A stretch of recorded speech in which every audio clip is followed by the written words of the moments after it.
এদিকে মানবতা বিরোধী অপরাধের দায়ে শেখ হাসিনা ও আসাদুজ্জামান খান কামালের বিরুদ্ধে দেয়া আন্তর্জাতিক অপরাধ ট্রাইব্যুনালের রায়কে স্বাগত জানিয়েছে বাংলাদেশ জামায়াত ইসলামী।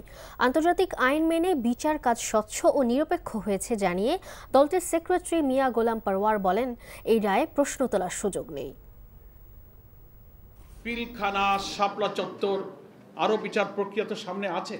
এটা প্রথম রায় আমরা পেলাম, সেজন্য আমরা মনে করি সবগুলোরই নিরপেক্ষ স্বচ্ছ বিচার হওয়া উচিত। আজকের রায়ের মধ্য দিয়ে একটা স্বচ্ছ জাজমেন্ট এই জাতি পেয়েছে।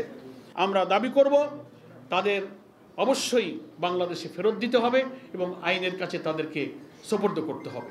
একজন পলাতক মৃত্যুদণ্ডপ্রাপ্ত আসামিকে আর বিলম্ব না করে তাকে আইনের কাছে সোপর্দ করা উচিত।